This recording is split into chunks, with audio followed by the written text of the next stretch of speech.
Oh, say, can you see the light? What's so proudly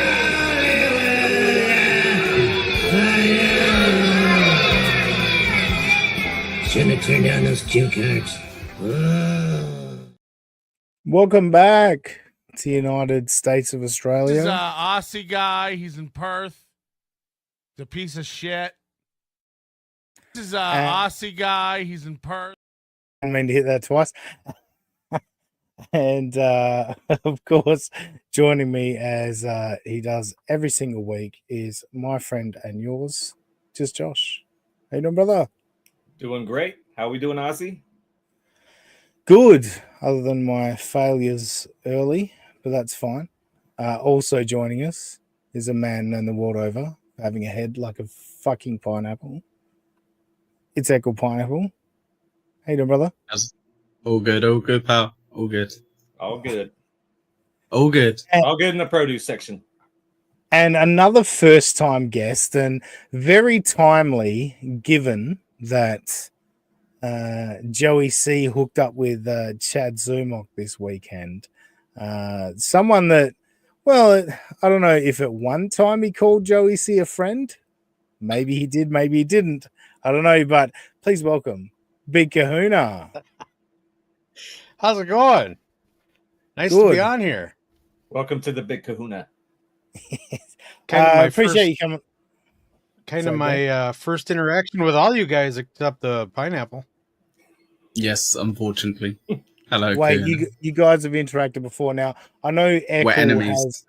And Echo has very negative opinions on you, Kahuna. Echo, do you just want to quickly fill him in on what all those issues are? Yeah, I said he betrayed Joey C. Joey C is a stand-up guy. He's never done anything wrong, and Kahuna turned on him for no reason. So, all right, Kahuna knows I love him. I'm just fucking with him. Now there's gonna be an issue here. I know you're screwing with me because nothing you said was true. Exactly. And I did attempt to clip, but unfortunately, with my shitty attempts at clipping stuff, I couldn't clip it down enough to make it work. But I was going to have Samuel L. Jackson from Pulp Fiction to introduce with Big Kahuna, but I couldn't clip the burger off. But a man that could put away a lot of Big Kahuna burgers is Robbie the Mariner fan. How you doing, brother? I didn't see that one coming. I was like, where are we going with Pulp Fiction and everything? And then you threw out a fat I nearly threw in the GIMP scene as well, but I was like, no, don't try and complicate it too much. Just stick with the fat joke. You don't need to layer this with gay today. Just stick with the fat joke. You're at the 1 yard. You're at the 1 yard line. You don't need to do a trick play. Just QB sneak it right in. Yeah, exactly. We might talk some football later, and I'm interested to hear Eccles' takes. And it depends how much our clips carry us through the show. And I know Robbie's got some things to say later, and I'm teasing that now. Robbie has got things to say later, and holy shit! Don't let him forget. And I'm not letting him off the hook tonight. I'm handing the floor over to Robbie later. So stick around for that. That's going to be fun because Robbie's now nervous that I've made a big deal about it. So that'll be fun to watch. But Big Kahuna, look, I asked you to come on. I was watching you with Shmuel Buckman and even after Echo Pineapple saying, no, don't do it. Don't blacklist him. Don't let him on. If he's on, I'm not on. Stuff like that. Yeah. No, but I saw something in you. I found you interesting. You had thoughts, you know what I mean? Really? And I've always said that you're the most coherent member of Catalano TV that's ever existed. And timing's worked out. It was a high bar. It was a very high bar. Timing's worked out well. The Chad Zumach, Joey C thing, that you are actually here. So my first question to you is, does it surprise you at all that Joey is considering Chad Zumach basically a best friend right now? No. All somebody has to do is say something nice about Joey, and all of a sudden he's your best friend, even if he was your worst enemy. Yeah, that does seem to be it's the funny. interesting. He's not the only one in the Dabbleverse that's like that, though. I mean, he's probably more so than anybody else. But there's a lot of people that they just have the biggest, their biggest rivals. Then somebody says something nice, and all of a sudden it's like kissy kissy, you know. Yeah, it's a little bit of the lolcow mantra, I think, is Robbie. Jesus Christ, man! I don't know what A happened. look out, and then he turns his camera. Perfect. I didn't do anything. It may look funny to you, but it looks normal to us. Well done, There we go. Robbie. Yeah, those Perfect. big sausage Only fingers Robbie, figured it only out, Robbie man, can didn't take the show sideways, man. That's really good. I didn't notice it at first. Echo noticed it, and then I heard him laugh, and I looked around to go, "What's the problem?"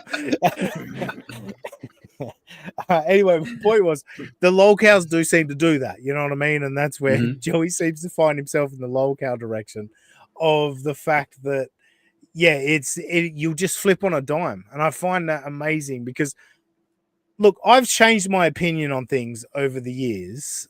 And I've just spotted this. I'll bring it up straight away. Gaseous, thank you for the one gifted membership. Appreciate it. He's a good dude. I love that guy. He's okay. I've seen him around in a couple of chats, but not familiar. I don't hang out in chats like in terms of I'll comment here and there on shows that I watch, but I'm more normally just listening and probably after the fact.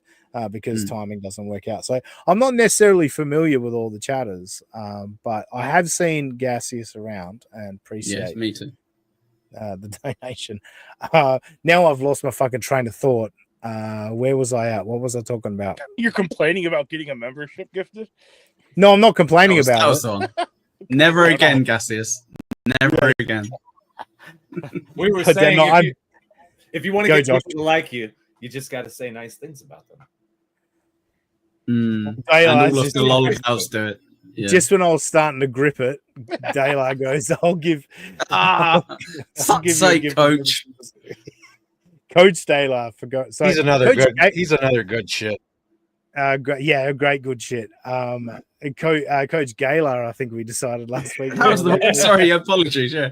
Sorry, yeah. Gaylor. I forgot. Gaylor. God damn it, I definitely have completely forgotten where I left off when the membership hit. I was talking about like the lolcow. Fuck, no, don't ruin the show. Echo, you're a keen follower of Joey C. Bail me out of this. Give me your thoughts on what's going on. Sure. So Joey C, perfect example what he did earlier in the week. He was taking Melton to court. He was going to sue Melton. And then Melton geniusly went, well, here's super tips. And then he went, he's a good guy, that Melton. He's got a great little system going. And, you know, he ribs me a bit, but I got to go a bit thicker skin with it. Yeah, it's a great example. And just to flip it a tiny bit as well, another example of where this has happened with maybe not the stereotype of the lolcow in the Dabbleverse, but with KB, where he's like, fuck Kumia. And then Kumia's like, yeah, no, I'll come on the show. And he's like, all right, I have Kumia on. Oh, how's it going, Kumia? Have a nice episode. And then a couple of days later, it flips again. But they're more than happy. If someone's kind of like going to build them up a bit or kind of be nice to them, they're like, oh, yeah, no, okay, yeah, cool, we'll be buddies for a bit. That's fine. That's a great point. You actually brought up some magnificent points. So I'm going to bring up Hughesy's 5 gift memberships. Thank you, Hughesy.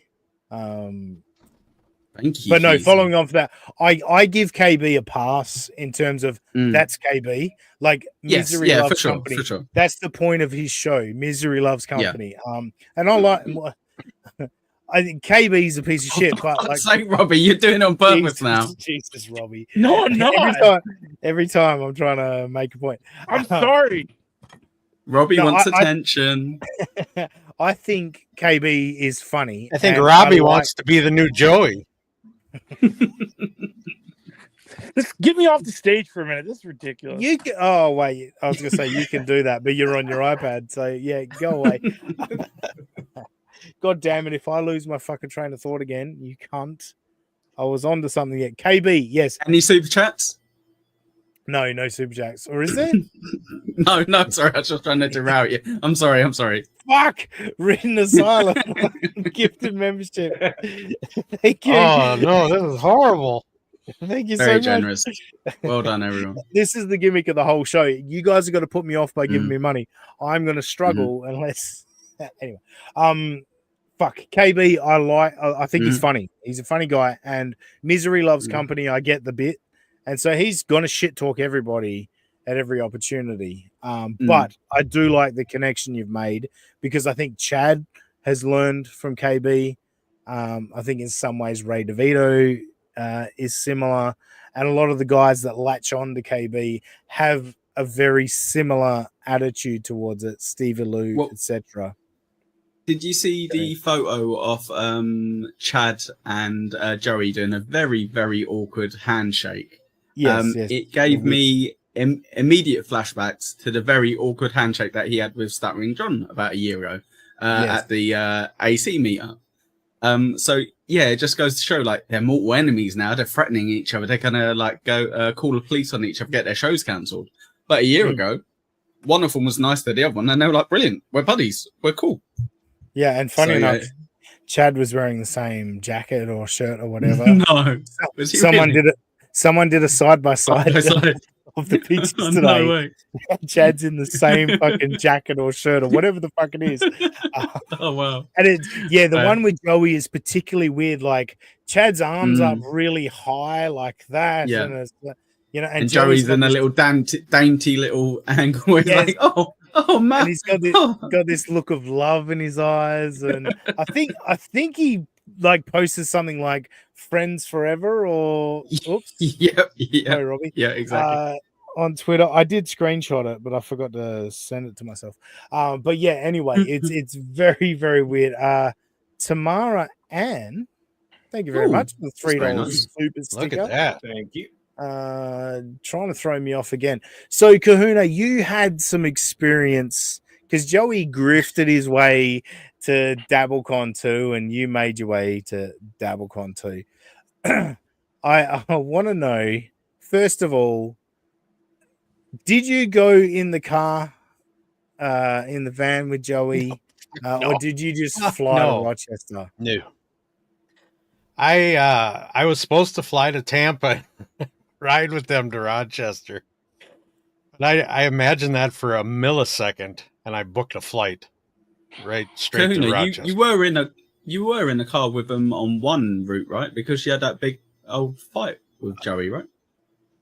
Where you kind of had to yell at him and picked me up. They picked me up at the airport and right. Sorry, okay. They actually picked me up. They picked me up every day to go to the event. So I did ride with them in the car for those periods of time, and we got along the whole weekend.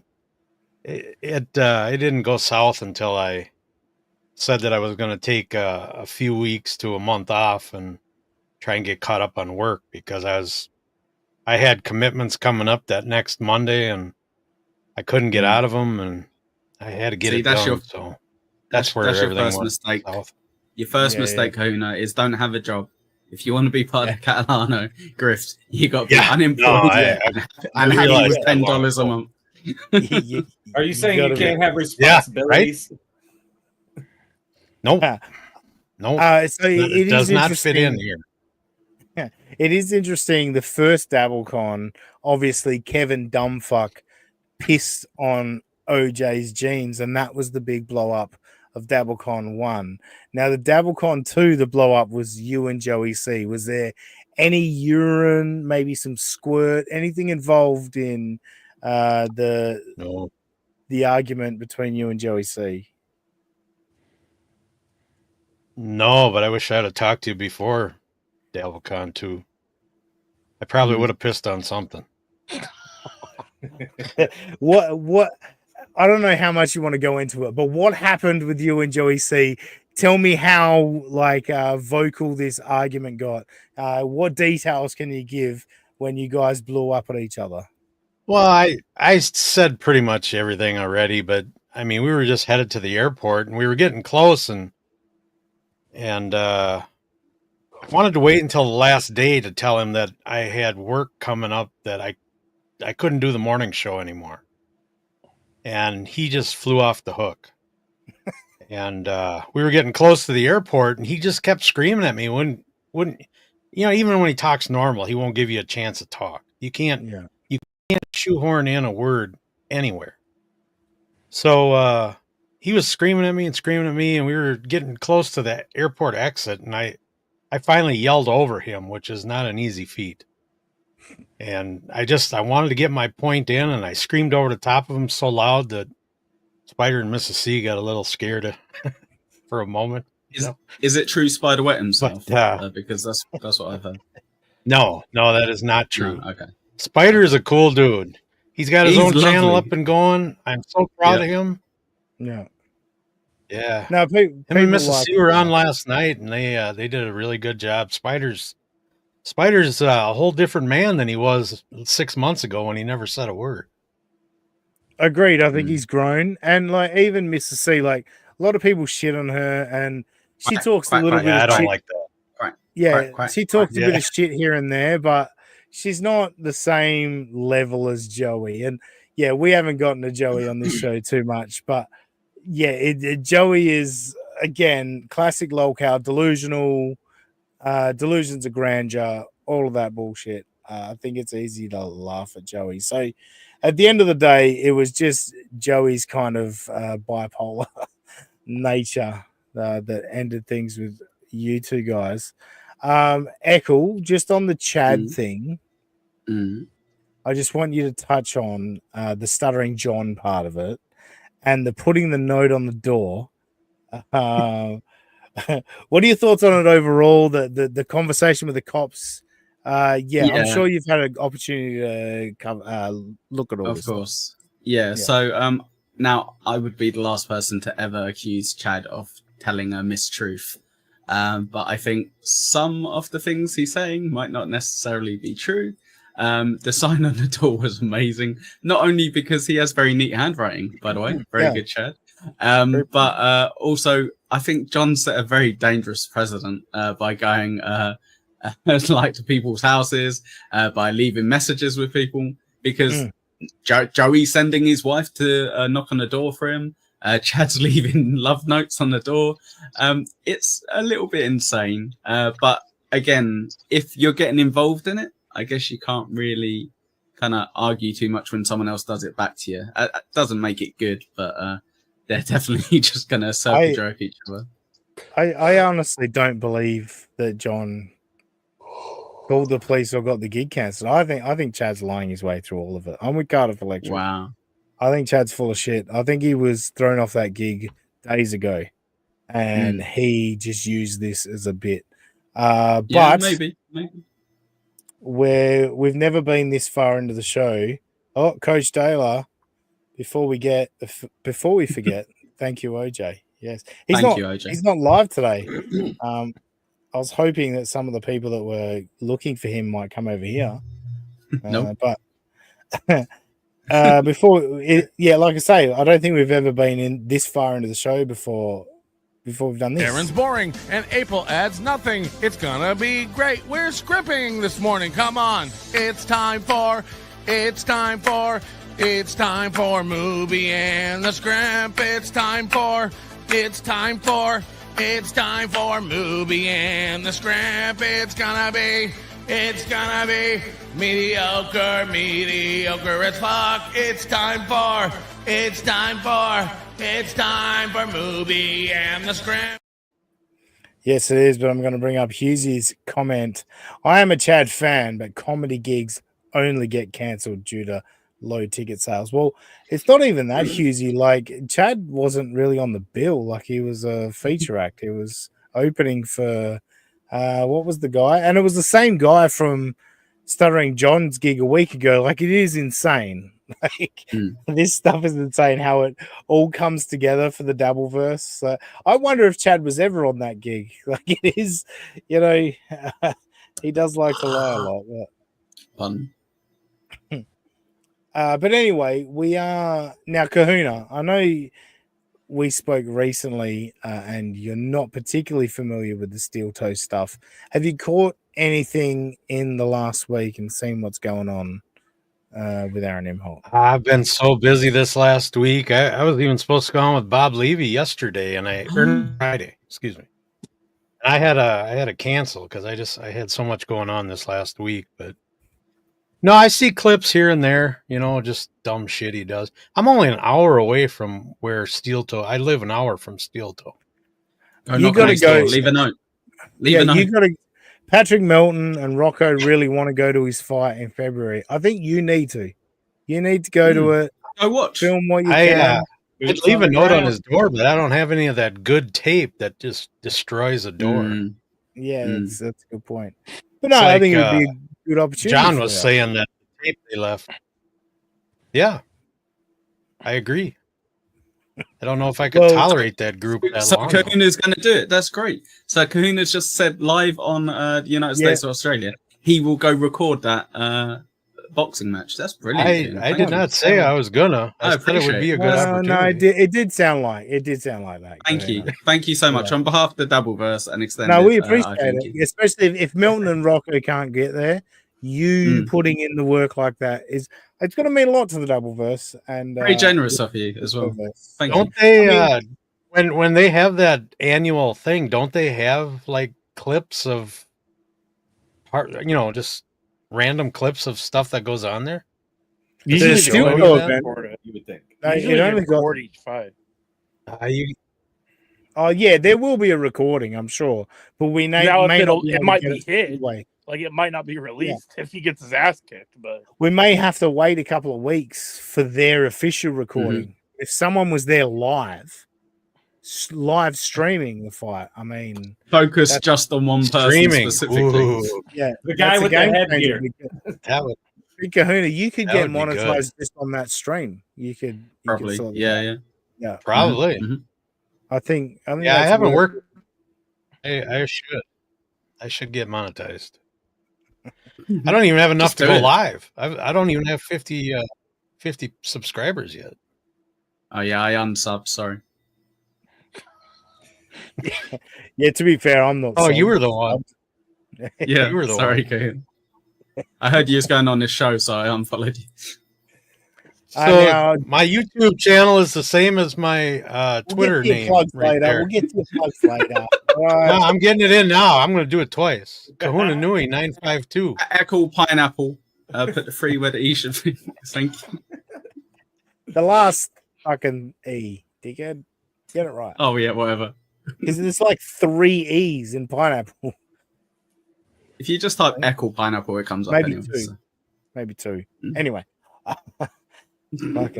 Robbie, you remember last week? What was Aaron Imholt of? He was challenging people to box. Yeah, I was trying to follow him, but yes. Yeah. You remember that, Josh? What was your takeaway? Yeah, you remember that? I remember Aaron was the only guy wearing the headgear in the ring. I saw some It's all about safety with that guy. It's all about safety. Yeah. Didn't want to hurt anybody. It's like there was one photo where it looked like it was kind of like the picture where the meme where the guy's like standing in the bushes staring. There was one where if you zoomed in enough, it kind of looked like that, where there was the 2 guys that were like this, and then he was in the background just kind of staring all wide-eyed, like, what am I doing here situation? And that was the one that I found hilarious. Very awkward indeed. So this week, fellas,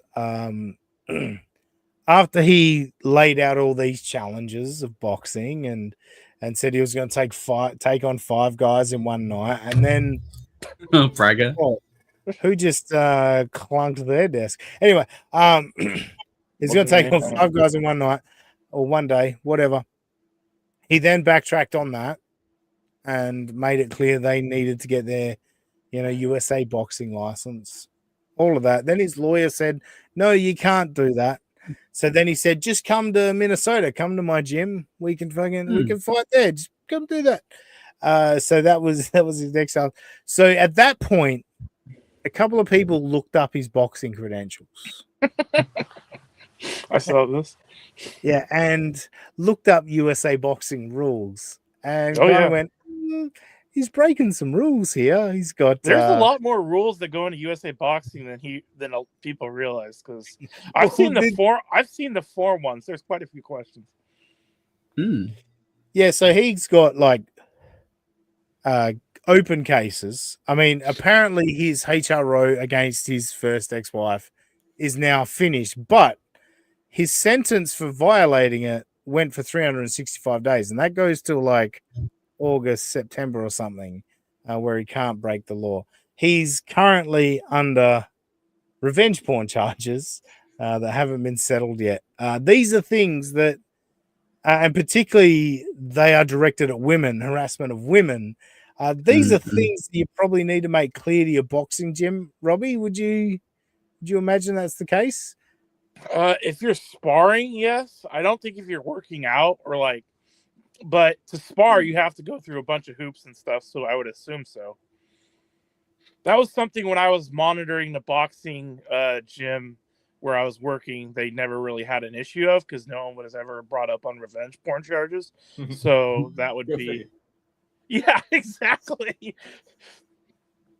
But like, yeah, no, that I think anything with domestic abuse or domestic allegations of any sort, I think they're supposed to be like shut down until they're, you know what I mean, until things get settled or something like that. Yeah, domestic abuse bad. Got you. Yeah. So what I've kind of learned with Aaron, like I'm actually training myself to figure out what reality is when Aaron speaks. Like I'm starting to understand Aaron Imholt code. Right. And God, so when I pray for you then. If you put yourself in his mind, that's a dangerous thing. When he talks about his conversation with Scott, before I get there, what happened this week is somebody named Mooby Scrimp, those that are familiar with the story will understand the humor in Mooby Scrimp being the name, but emailed the boxing gym and just let them know about the violations that Aaron Imholt is causing on their gym and blah, blah, blah. So Aaron never puts anything on screen because he can't put words in people's mouths if he puts something up on the screen. So Scott, the coach, made it explicitly clear that Aaron Imholt is not a coach of the gym and has never been asked. He talked about it like he co-owned the gym, so that was a little surprising, to be honest. Yes. But this is Aaron's life, and it's important to him that he is a coach at this gym. So he spent a few days on this. And look, I'm not into this. I'm not into the emailing unrelated. They're related parties, but they're not involved parties, I guess. I'm not into this. But at the same time, when it produces results, it produces results. And when a grown man goes on the internet and decides he's going to handle it in a certain way, we got to talk about it, don't we? Mm-hmm. We got to. Oops, hang on. Excited again. Remember last night, a bunch of the Onions got together and they, Patrick and them decided we're going to get Aaron's boxing membership taken away. And I said, all you guys have to do is get one. We put some. So just first of all, straight out the gate, it's all these people got together and decided they're going to do this. I mean, one person went, I'm going to fuck with this guy, you know. And for him, it's this grandiose thing of like, all these people got together, we're going to fuck with them. You know what I mean? Like I do get it. If you don't listen to anything else, if you just listen to Steel Toe, the story he tells, you would say, yeah, fuck those guys. But the story he tells is just not accurate. Shit together. And of course, running scared, like always. That's just Rocco. I mean, Patrick, I won't blame Patrick for running this time, even though he never got a membership. So all talk, no action. But he's also under criminal investigation for the shit that he released that was mine, that was private. What? Wait, Aussie guy, I've missed something here, mate. So at some point, I'm guessing they've all agreed that they're gonna go to where he lives instead of the original offer that he made, which was he would turn up to Hackamania, right? And they would fight him there. Not Hackamania, sorry. It was Hackamania. Yeah, it was So Hackamania. What have they come back and said? Yeah, they'll all go to where he lives and box him there, because that wasn't the original deal. So what happened was Aaron said, we can't do this over stream. Patrick, you're going to have to man up and email me. Patrick did. Aaron emailed back with his stipulations. Patrick emailed back and said, yep, we're on. And then Aaron proceeded to go on stream for a few days and goes, nobody sent me their USA boxing license. Nobody sent me their physical. They're not serious about it. Right. Do you see where it's at? Are you okay, right, yeah, Big one. What's that? I said, are you following? Say something to me. You're cutting out. I didn't hear you. Maybe drop out, come back in. I don't know. Maybe your internet's dodgy. I think we were all talking at the same time, so no one understood what anyone said. Maybe. He's not just a member; he's a coach as well. Yes. All right. So anyway, you're right, Eccles. It does feel like he's calling people pussies for him pussying out. Yeah. It does feel that way. But I'm sure he's got an explanation for it. So for sure. He's gotta dodge that first. Sorry, then, no. I guess we'll see what he's made. We gotta go back. But again, we gotta go back. There was something I wanted to bring up. Welcome back, Kahuna. Released. That was mine. That was private. So. Oh no. Sorry. Here we go. All right. Investigation for the shit that he released. That was mine. That was private. So he's gotta dodge that first. So I love this. This is fucking great. Patrick Melton is under investigation for releasing stuff that was private of Aaron Imholtz. Patrick had nothing to do with any of that. Nick Recader released a vague Google search that suggests somebody went to Kiwi Farms, read about a 9-year-old girl testing positive for cocaine, and then the next minute went to Pornhub and searched cuck porn. Aaron is claiming ownership of that little. So just a reminder. Read about clearly that's what he Stilto says. Hey, Stilto's like, clearly that's me. There can't be anyone else who would be interested in that kind of content. So that is what he's taking ownership of the fact that reads about a 9-year-old girl testing positive for cocaine. The next minute goes and jerks off to cuck porn. Great job, Aaron. You're owning it. Appreciate it. Man, he's a winner. Hitting the goal. First. And then I guess we'll see what he's made of. But again, it'll probably be like this. Ba, ba, ba, ba, ba, ba, ba. And then I go, all right, here's what you have to do. Nothing. And like Scott said, he died in 45 seconds of cardiac arrest. But speaking of Scott, I went to the gym today. Say Scott, that's the coach at St. Cloud Boxing. Sorry to bring your name into this, Scott, but Aaron's saying it, so we've got to make it clear who's been doxed already. Yeah, who the individual involved is. Aaron's putting words in Scott's mouth at this point. And normally it's only penises he likes to put in guys' mouths, right? Yes. But I feel that Scott in his emails was covering his ass legally.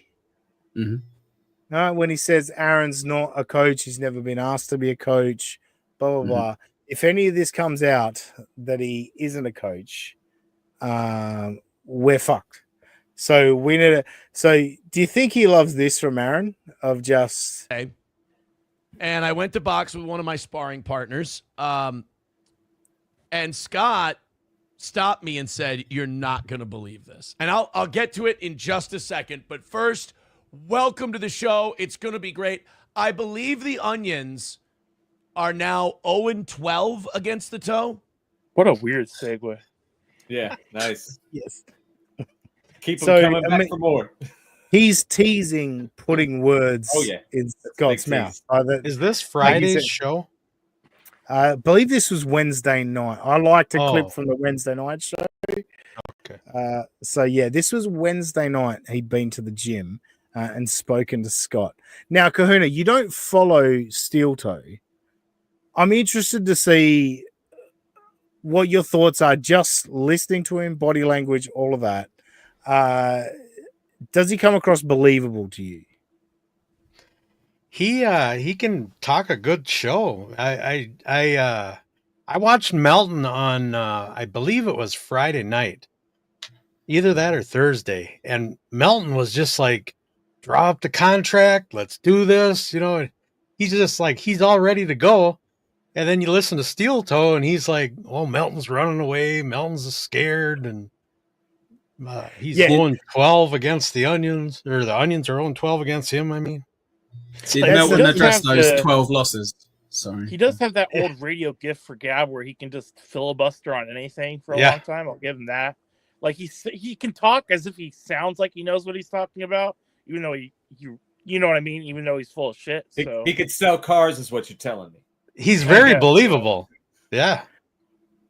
No, and that's the interesting thing because, again, if you've heard anyone from the other side and you hear him talk, you go, well, no, I'm not buying any of this bullshit. But I think if this is your only source for information, you probably would buy it, I guess. I don't know. Like it's Oh, absolutely. Well, because when you say, oh, a bunch of people are coming after me, a lot of people's natural reaction is to be like, oh, why is that? You want to take the side of the perceived victim who's getting like a witch hunt, because he starts it off like it's a witch hunt. So he's good at trying to play victim. It's just unfortunately, everyone knows the other side, and he's definitely not the victim at all. So, yeah. This is the amazing. Like I say, I just sidestep it. They run into a brick wall. They call the brick wall Aaron and get mad at me. They do sideshows coping about me. That's us. Hello. Hello. One of the side shows. You have main shows coping about me, then side shows coping about me. And the one thing I love from my sources in their Discord. Before going, this is what I love about his attitude. He's like, I just sidestep it, and then you guys run into the brick wall and get mad at me. And it's like, dude, when you talk about Melton or whoever, Carl or Bedabbler or whatever, that they're all just falling apart and like that's the same thing. They just step aside and you run into wall. Like nobody is being ripped apart by this. Nobody is being broken down. This is just people goofing on each other. Like that's what's so bizarre to me. It's like it's all just a goof, Aaron. Nobody's winning and losing. Nobody's taking anyone down. Like that's what's bizarre to me. I have a question. You know what? 0-12. Go, Kahuna. Yeah, you got a question? What are his average viewers every day? I mean, is he in the 500s, thousands? I think he's above. I think he's above 5. Well, he goes to Rumble and stuff as well, and Twitter and counts those numbers. I think, but I don't know. I think he's definitely 300, 400, 500 sometimes. So he's got less viewers than Melton then, because Melton's usually around 800 to 1,000, right? But again, because he streams to Rumble as well, he counts those Rumble numbers. I think we all know they're kind of garbage, blah, blah, blah. Yeah, when it comes to YouTube, I think Melton crushes him. Melton will come on at fucking 3 a.m. Eastern and have 500 people watching him. That's my question was, do you think that most of his chat is from Melton's chat? I mean, like, his YouTube, like the crisscross? I think his YouTube chat is significantly Melton. So they all know he's full of shit then. Yeah. Yeah. I did want to ask you, Aussie guy, if you had to put a percentage on it of the people who literally watch Steel Toe, like his actual show, how many of them do you think remotely kind of go in with the and then Melton lost again. Like, and then Steel Toe was doing this, and he completely punked. Like, I would say like 10% and less. You know what I mean? Even it's really hard to say because there's guys that it looks like they're obviously trolling, but then it's like maybe they are fans and they're just amping it up for dramatic effect or whatever. I've seen some guys on Twitter. I was like, this can't be legit. Like, you seem like you're definitely trolling him. I don't know, 10% on YouTube. 10 to 20%, I would say. And like, even people that donate to him, there's a bunch that are trolling, but also like him, like Chad Boozmock, for example, like, is definitely trolling him, but at the same time, I think he enjoys listening to the show for 4 hours. As we get further into the clips, you're going to find out that I didn't even do a 4-hour show, but we got some clips coming up where I'm like, I tried to get through a Steel Toe show. Anyway, that's a goal in itself. One of my guilty pleasures is their fan fiction, the shit they come up with. Like, did you know, I did not know this, but based on this email and their Discord fan fiction, and so before we go on, and the 2 postmenopausal chick. There we go. He's got the email printed out right now. If someone sent a troll email about this show, I know there's only 64 people watching it. Who would? But let's say they did. I would get that email forwarded to me. Like, let's say they emailed my boss and tried to say that I'm some sort of shit. I would say to my boss, "Can you forward that email to me so I can bring it up on screen on our next show and I can show you exactly what these people said to try and fuck me over at my work." This guy got a printout so he could read it and perhaps adjust the wording. Did you know that there are court proceedings for me for domestic violence? That multiple women have accused me in court of domestic violence. I didn't know that, because the reality of that is it's 0. Aaron. No, what? That's not true, right? Well, multiple women have accused you of domestic violence. Doesn't mean that it's against multiple women. It may be against one woman, but multiple women have accused you of that. And it is in court documents that you squeezed your wife so she couldn't breathe and headbutted her. That's in court documents, Aaron. You cannot get away from that. The answer is 2. 2 women corroborated that, and it went into court documents and got a HRO approved, the harassment restraining order approved. That testimony. But according to them, it's 2. It's a little weird, and they call me the liar. That is fun. Like, they have this thing where they're like, Aaron is not as interesting or as bad as we need him to be. Do you just call himself uninteresting? Like, isn't that like insulting? Aaron, you're the perfect kind of interesting, the perfect kind of bad, dude. Seriously, like every bit of fan fiction that's been made up about that's been made up about you, Aaron, is actually turned out to be true and factual. Trying to picture him in high school. I bet he was picked on severely. Well, that's the weird thing, because people like him and Chad and others always go back to high school and who got picked on, and they're like, this seems like a guy who got picked on in high school. And it's like, is that projection? I don't know. Like, I think we all got picked on in high school, right? Like, everyone bust balls. Yeah, everybody took a turn, I think. Yeah, everyone gets the chance. We need to make shit up. And I will say this, they are in the right spot. Like, following Patrick Melton is perfect for them, because Patrick makes up realities until he believes them. Like, he tricks himself into believing that's reality. And his fans have been kind of conditioned the same way. So that sounds like projection right there. Yeah, that's why I paused. I mean, is that not the biggest piece of projection you've ever heard in your life? Like, this man should be mounted on the ceiling of a boardroom. He is projecting constantly. Like, goodness. It does make sense. Like, I'm not blaming them, shitting on them for it. That's just how they are. Bigot on socialist media says 0-12, you should keep a tally on your board. I'd fucking run out of room. You think Chad Buzamak's going to let me get rid of the top donations? Oh, shit. I told Chad Buzamak I would take a picture for him and send it to him. He wants a clean picture of that. Top 3 in the world broadcaster. Now, an interesting thing here. He talks about the 0-12. Now, there were people argue that perhaps I gave a win to the Onions. A lot of people have suggested to me with my confrontation with the Toe. Now, I want to bring up something that's happened behind the scenes. I was supposed to be on Hughesy's episode with E-Rock, and that was going to happen on Thursday. And Lemmy and myself were there. E-Rock didn't show up.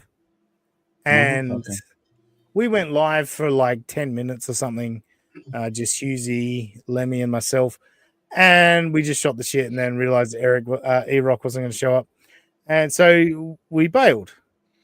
Then Hughesy planned it with E-Rock, and it was going to be yesterday, Saturday. I couldn't do it. All right, pre-planned, all that. I couldn't, pre-planned thing, I couldn't do it. Hughesy asked Aaron to do it, and Aaron said okay. Aaron didn't show up.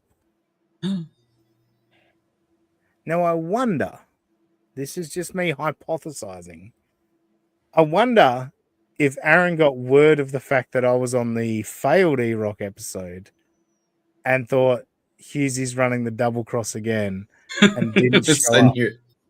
Yeah. Now, Hughesy did send me the link, and I was going to jump on for a couple of minutes. Just with the rat piece of shit right there. Yeah. Just to see his face. But I wonder. I just wonder. I can't help but wonder if Aaron, you know, got word of that. Anyway, that was a tangent. Don't let me forget. So anyway, I really want to get to this. I'm so excited. The last 2 evening shows I've been so pumped because it's just been onion fail after onion fail.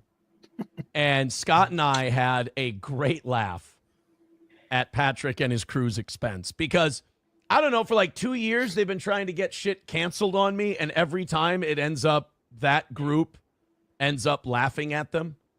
Halada Fachina says 0-12. They suck worse than the White Sox. That was definitely worth reading. Sorry. No, very good. No, I appreciate the laugh. I paused for laughter. But no, what I see here is, again, it's that need to feel like a winner. Like he needs more than anything to feel like people understand that he's winning. Rather than actually feeling the real emotion of life, of like dealing with the situation. So I said earlier, I feel like I can decipher what Scott actually said to him when they had their conversations by what Aaron has said. So I feel what Scott actually said to Aaron when he received these emails was like, hey man, you didn't fucking tell us about any of this shit, and this could get us in trouble. I need to fucking cover our ass right now. So shut the fuck up about it. I understand you got trolls, but seriously, shut the fuck up about it. And Aaron just went ahead and said, no, I've got to defend my role. I'm uncertain. Who is this Scott guy? So he runs the gym, the boxing gym. Okay. Yeah. And he received emails. It comes across like with Scott's emails back to the person and all that. It definitely comes across that like he's like, oh fuck, I didn't know about this shit. We better get on top of it. And I don't think he'd appreciate the way Aaron's gone in and tried to emphasize that he's a coach. Where I feel like Scott was like, no, he's not fully covered. You know what I mean? Like he was trying to cover his ass, but Aaron's ego can't let it go. He's like, no, people need to know that I'm a coach. They need to know that I'm a coach. I don't care if it fucks up your boxing gym. I just find it so weird as well that he's had 2 fights. He's lost both of them, but even if he'd won both of them, I would think it's strange that this guy was a coach in boxing. I'd kind of be like, you're kind of just getting into it, right? From what I can see, like you've had 2 fights, you've got your third one in a couple. Why are you coaching? I assume he's coaching like slow children. Is that pretty much his criteria? And Robbie, that's not me talking about your kind of children, like slow children. I mean, mentally slow. Yeah. That's why I went like that. Like, I can't believe you said that. You knew where you were going. Yeah. I think what it is, and like, so I've played cricket all my life, and I'm not a bad cricket player. Like, I've had some decent seasons and been one of the better players on the team. I never took it upon myself to tell other guys, hey, try this or whatever. And I probably should have, to be a better leader on the team. I probably should have taken the initiative and said, hey, I've noticed this from this batsman, try this, blah, blah, blah. But I didn't, because I never felt that highly of myself. Also, you have Aaron plausible is deniability. Yeah, exactly. That's terribly wrong. You also weren't a coach. Yeah, exactly. I wasn't a coach. I was just another player. It's a thing of like taking leadership. I think Aaron's the flip side of it, where it's like he feels really good about himself and he goes, I'm going to tell everyone what I think they should do better. Whereas he probably should sit back and go, I'm in no position to tell any of these people anything.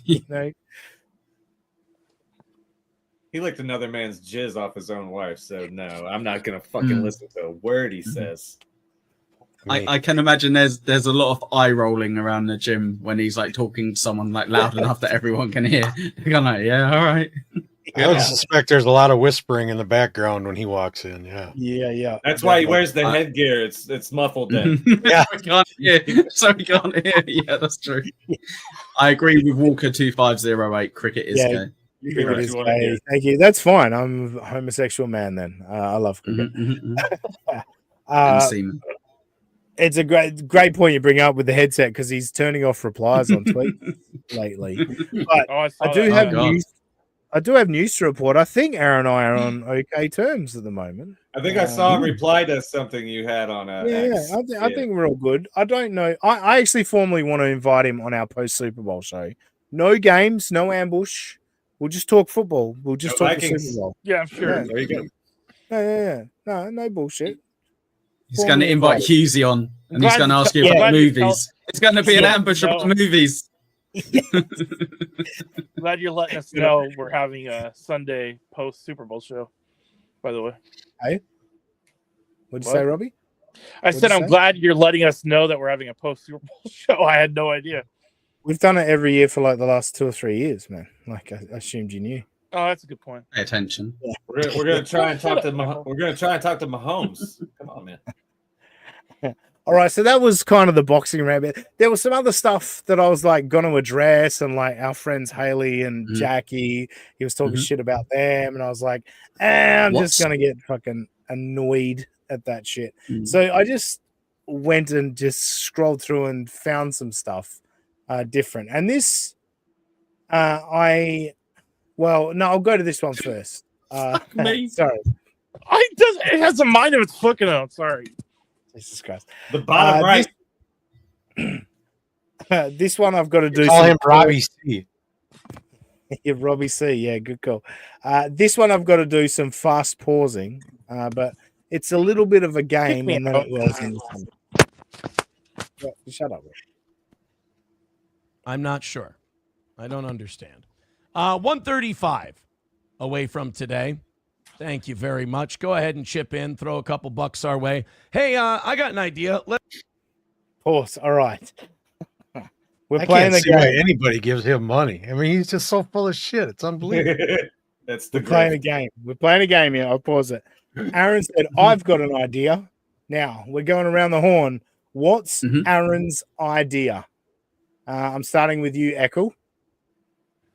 Oh, shit. I was hoping someone could set some context. Here's a game. I'm glad you're the sacrificial lamb in this. Come on. We've been doing this steel toe thing for long enough now. You motherfuckers. No problem. Yeah. So we're playing the beginning 2 seconds of a clip, and he's going to play a game. He's going to play a game where you have to super tip in an idea for something. There you go. Does he have super tip? He says, I've got an idea. No, he's not. Super chat, he means. Sorry. Do you want me to look? We'll start from the start again. I'll give you context again. Start from the start. Go. Yeah. know why they changed that. I'm not sure. I don't understand. 135 away from today. Thank you very much. Go ahead and chip in. Throw a couple bucks our way. Hey, I got an idea. I got an idea. After that lead in, does that help? Okay. So I've got an idea. If we hit X amount of money within X amount of time, we will or won't do overtime. Is that where you're going with this? That's about the gist right there. Yeah. Something Have along I missed those where you're going? Yeah, I think I've slightly missed your kind of point. Sorry, pal. My point is, it's probably related to money, Echo. Probably. Yeah, I said money Probably both times. related to money. If we can get 2 more big plays downfield and get this thing to $50, It's we so can do great 30 not to minutes of know. overtime. Motherfucker, I said money both times. All that for once. Robbie, what's Shut your up, Robbie. guess? What? What's your guess, Robbie? What's his idea? I was gonna say something. Shut up, Echo. I can see you smirking from here. I think he sleeps with that smirk on. Yeah, I know. It is. Let's see. Is he talking about boxing at all? Can I get a hint? Go fuck yourselves. Let's get under $100 by the top of the hour. That sounds good. Let's get under $100 by the top of the hour. He needs a big chunk play down the field. He's trying to get Here we there. go. All right, no. All right, I got to pause. Go back now. Because I was literally just clipping that for the game, and then this happened, and I was like, "Oh, this kind of sums up Aaron's sense of humor and fucking beating a bit into the fucking ground." None of us read your mind. Wait a minute. Fuck off. When you're okay. When your girlfriend just sends you a text that says "want some," you're like, "Ooh, again? I'd love to." And then you realize the text before that was about soup.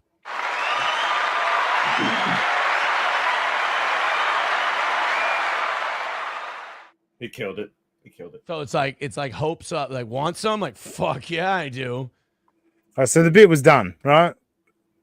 She said want some, and then the bit was she sent a picture of soup. All right, yeah, I want some soup. Here we go. But then they're like soup, and you're like, and then at first you want to get bummed out, but you're like, well, fuck yeah, I want some soup. Like, yeah, it's still a good thing. You guys got to watch me go through the whole emotion of that whole deal. Want some? Fuck yeah. Soup? Aw. Well, yeah, fuck yeah, I want some soup. Absolutely. I don't know this chick, but I want some of 100%. her soup. He's so proud of himself there. If you saw his little smirk, but we didn't see those emotions, Aaron. We saw you go, "What the fuck is this?" I'm going to try and create a bit now. Anyway, oh, fuck, I'll move my screen. God damn it. Jesus. Does he have a producer? No, neither do I. No, I know you don't. I can tell that. You I need know one he worse than he does. But who hit that applause? What? No, that's his one sound effect. Great point, Big Kahuna. Hey, bringing shit to the table here. That's his main sound effect that he knows what. So when he dropped his hand, he hit that button. Yeah, that he knows when to press that, and he was and because I assume he wanted a laughter track, but he doesn't have a laughter track, so he's just got to go with the crowd cheering, With the applause. Because he thought he'd made a great joke, so he went for clapter as opposed to. Echo, did you just try and do a laugh track?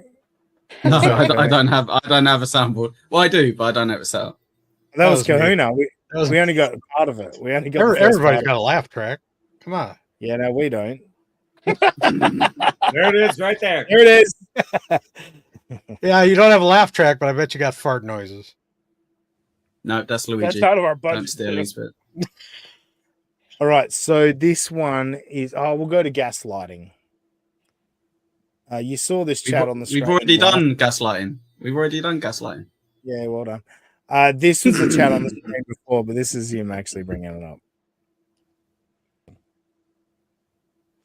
God damn. Numero uno Josh Denny fan with $1 says if you accepted the offer for Hackamania, then you'd need to get a plane ticket, hotel info, and other arrangements, and they'd cry, he's making stipulations. Literally the same thing. Yeah, that's exactly what they do. And they get mad at me when I sniff out their fucking game. It's just, I mean, the biggest fucking crybabies I've ever seen. And it's because they don't live in the real world.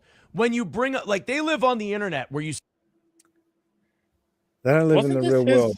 Wasn't this his whole idea? Wouldn't this be his game? They're not living in the real world. They challenged him 5-on-1. They all got together and said, how about we take him on 5-on-1? The message says, if you accepted for Hackamania, it would have been hotel. That was all paid for. Like, this is amazing gaslighting. But let's see where it goes. Say, yeah, okay, done. And then the minute you go, okay, here in the real world, we grown-ups, kiddies, we have to get this, A, B, C, D, E, and F organized. Quit making stipulations, Dad. I really do. I feel like I am their E-daddy, but I feel like they're dads sometimes. It's embarrassing for them. So again, the children are the people that said, yeah, you want 5-on-1? Yeah, all right, we'll do 5-on-1. It's not that impressive. I mean, he's 1 against 5. Didn't some chick just do 1,000 guys? Yeah, he is 24 hours. It was 101, I think, but Lily Phillips. No, she upped it to 1,000 last week. Oh, she did the 1,000. Yeah, allegedly. She managed it. She held a sign that said 1,000, like Wilt Chamberlain did when he scored 100. It's like McDonald's. Jesus, 1,000 saved. Well, yes, Aaron is Lily Phillips. There, I pray for her soul. That is what's going on. Next up, I found a bombshell. This is an actual bombshell because we've all heard Aaron talk about how he's not an internet guy, and internet people are insane, right? Aaron's a radio guy, lives in the real world. He's not part of the internet. Or is he? I think everybody did a great job. Yeah. Unlike the internet, you know? Yeah, right. I know. It's right. See, that I don't like that. I don't like that because you're sitting there like, oh, the internet says that, the firefighters aren't doing a great job. Who said that? Nobody said the firefighters and the first responders weren't doing a great job. If anything, we were saying the firefighters. Whoa! He said we were saying. You mean the internet, Aaron? Are you saying the internet is we?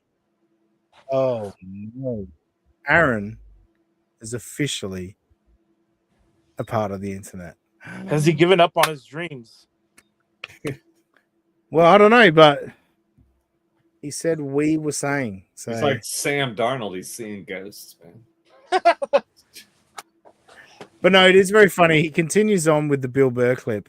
Now, what were we talking about before? Like, Aaron's kind of like just misrepresenting what the criticism is of him. He's trying to adjust what the criticism is. Again, nobody's shitting on the people trying to put the fire out. I like Bill. I'm not one of the people who think, oh, he's changed. He's soft now. I still think he's great. I just think he's misrepresenting the criticism a lot of us. Maybe there are people who are shitting on the firemen. I don't know. I do my show and then I fuck off into the real world. That's what he fucks off into the real world. That's what I find fascinating about him. When he sees this in other people, but doesn't see it in himself. Like that's, I don't know, where it starts to come across as a mental illness. How much are you following here, Kahuna? Are you with us on this? I picture him laying in bed at night, never sleeping a wink. He just lays there and tries to figure out how he's going to spin each and every subject. I don't know how this guy can talk the way he does. That's not a good way to live. I just don't get it. All right, that one, that were a couple of short clips. I just thought that was fun. He's always said he hates the internet, and then kind of admitted to being a part of the internet. That was a good catch, though, when he said the word "we." I would have never caught that. He went into that sports mentality, just like hardcore fans. We always end up saying, we. So my last couple of clips here. So I don't know if you guys have heard about it. Aaron went into $100 donation, gets you a signed Twister game. You know the game Twister? Right hand red, left hand green. How's he autographing it? I hated that game growing up. Jesus Christ. Yeah, because you're a big No, I'm flexible for my size. It wasn't a fun game. I just picture you having it pasted on the wall. Robbie, left hand, entire board. God save the person underneath him. Anyway, so this is a bit. Aaron's going to sign these and send them out because famously, Aaron, Nick Ricada, April, and Kayla Ricada all played Strip Twister one night. Right. And apparently Aaron didn't want to get completely naked because of the, the button on the fur coat that he supposedly got. He probably had headgear on too. Yes. So just the thought of purchasing it is like when you get it, and then like, let's say you got some friends over. It's like, you want to play Twister? And they're like, oh, it's signed. Who's it signed by? Oh, there's this radio guy. He's not on the radio anymore. He's on YouTube, and he played Strip Twister because he got involved with another couple, and they were all doing cocaine. They all got arrested, and yeah, we got it now. Thanks. Yeah. I paid $100 for it too. So it's been a saga. If you donate $100, Aaron's gonna go out, buy Twister, buy the game, bring it home, sign it. Then he's gonna pop it in the mail, send it off to the fan, and everything's. Did he get a discount on a box of fucking games? I reckon he went to like. Yeah, I was gonna say. With all his fans, he's definitely going to have to buy in bulk, So. So now let's remember, just before I play this, this is a 2-part thing. I called it Twister Saga Part 1, Part 2. Aaron calls, like, I'm an Onions fan. Nobody like Onions. He's called me low IQ. Everyone that listens to Nobody Likes Onions, low IQ. Let's follow this. $2 from Scott says, I got a 100 Canadian for a Twister set. Yes or no? Yeah, it doesn't matter what country you live in. You give us $100. I'll send you Twister, my man. I'll send you Twister for $100. I can't punish you for not being American. Wish I could, though. Wish I could. Yeah, that's right. Autographed naked Twister from the toe. If you throw in $100.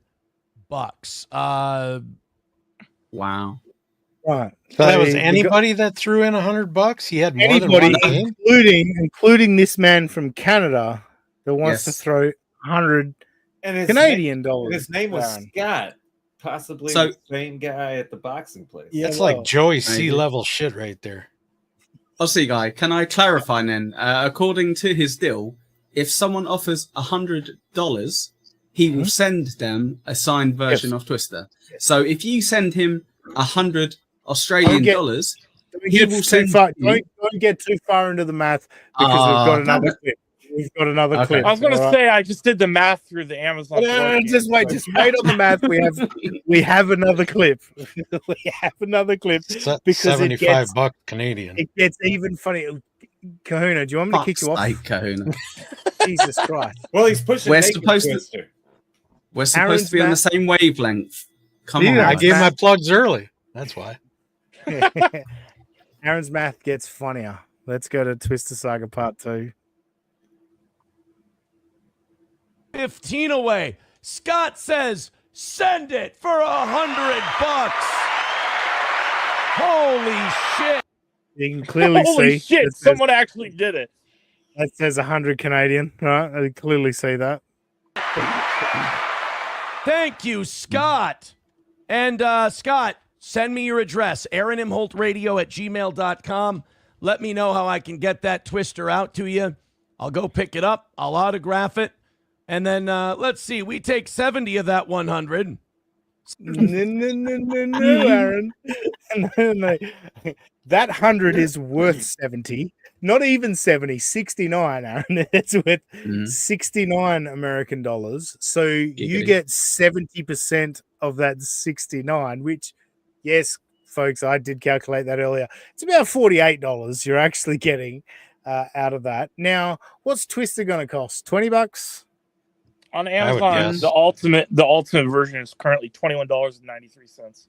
All right, so 20. All right, so basically $22. Now, people estimate it'll be $10 shipping. Shipping's within the US. At least $10 to Canada. No way. Oh shit! Yeah, that's right.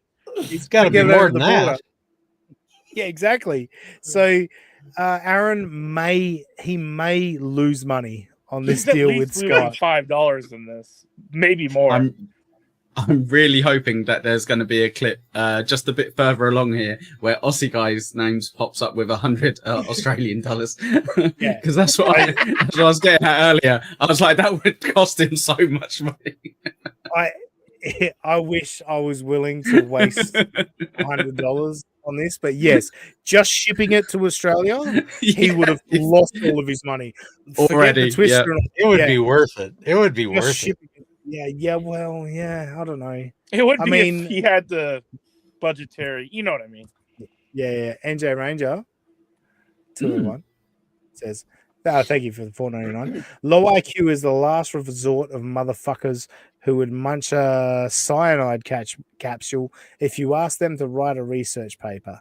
Professor Dunning-Kruger. Yeah. All right. Thank you. Thank you, NJ Ranger. Let's see what he's got to say at the end here. So that means $45 away from tonight's goal. Thank you. Oh yeah, hate to break it to you, Aaron. Not $45 away. You're more like farther away than you were before you sent the 100. I mean, we've joked about it before. I think we got $2 Canadian once, and I just joked. I was like, I think I owe Google money now. Like it's just true. Cupcake says $40 shipping to Canada. There you go. Oh wow, $40. Oh wow. So it leaves him. So he's got to get Twister for $8 to break even. I don't think he's wrong because last year, or no, 2 years, this is before the pandemic, before shipping skyrocketed, I sent a couple books that I bought when I was visiting family in Indianapolis. I think the package was like 9 or 10 pounds, and the shipping was $50 for it. And that's only halfway across the country. So, and this is pre-pandemic. So, yeah, that sounds completely reasonable that it would be $40. You're saying he's going to have to find the game for $8 to break, or to make anything off this. Yeah, so he's going to have to go because Slam had to make confetti. He's going to have to make a Twister game now. He would have to find used Twister. He would have to find Twister for $7 to make a $1 profit. Yeah, that's what I'm saying. Hey, Slam Piece, you made confetti. Now go make the Twister game for me. So you know how if you go to a grocery store, there's like name brand and then there's the store brand. He's gonna have to hope there's like a store brand. The Walmart brand of Twister. Yeah, exactly. I'm in the black and yellow box. Yeah. Thank you, Tamara. And here is $10 to go towards the Aussie guy buying a Twister for the grift. Yeah, come on, you got to do it. Yeah, I would pitch in a good $25. Actually, I do. I think I do get around about 10 Australian dollars from that. Because now, honestly, the Australian dollar and the Canadian dollar are pretty similar. I will say, but it will cost way more to ship it here than it will to Canada. He's probably looking at $50-$60 to ship it here. Just think of the content. Yeah. You can thank Mirab Dishvili for my parlay hitting. I'll chip in. I'll kick in. All right, game on. I don't want to give the cunt money though. That's seriously, I don't. Yeah, like even if it costs him money in the long run, he can be like, "Oh, Aussie's sending me money. We must be on." He must have realized I'm good. This is another win for the toe. You're just getting that head bigger right there. That's all that's happening. Yeah, it's true. Which I am trying to,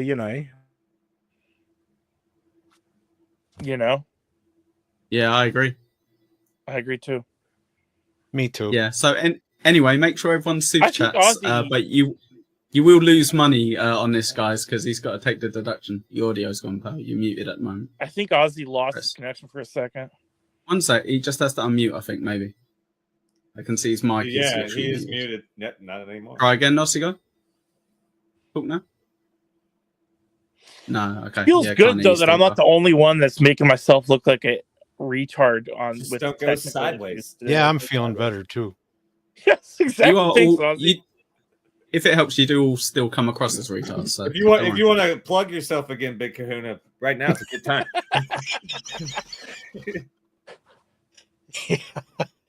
I might not jump out back I in, might Ozzy not guy? have to talk about TikTok anymore anyway. Robbie, this is your chance to be on the spot. You Oh, have the yeah. floor. Yeah. You have the Why do I floor. run my mouth? Well, Yeah. well done, Josh. Yeah. So, Robbie, you had lots to say today. So, whilst Aussie guy jumps out and jumps back in again, why don't you let us know what you had to say? He can't talk, but he sure is loving this anyway. He's got Look private at his- chat he could Look type at in his if he jolly wanted to. little face smiling. Well, you got the floor, Robbie. So, Robbie, come on. Big stuff you had to talk about today.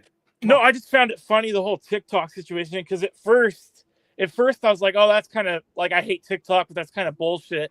But then I saw my two least favorite people in U.S. politics, Marjorie Taylor Greene and AOC, both agreeing with something. I'm like, if they're agreeing with something, I don't know what I'm supposed to believe here. And so then I was like, yeah, maybe I'm anti-TikTok. And then my least favorite coworkers at my old job were like, TikTok will never end. There's no way they'd be stupid enough to get rid of it. And so ever since then, even though I still kind of don't think it should go away, I've been rooting actively for TikTok to go away just because I love a good Schadenfreude high. And so that would be great. I mean, to see, this is disorienting without Ozzy on. I feel like we're flying without a. You're fine. We're You're flying fine. Keep without going. it, with only one wing here. So. Yeah, I would love to know what you guys think on just not the whole Schadenfreude part, but like the legality. The of it. I guess Schadenfreude. Trump, Yeah.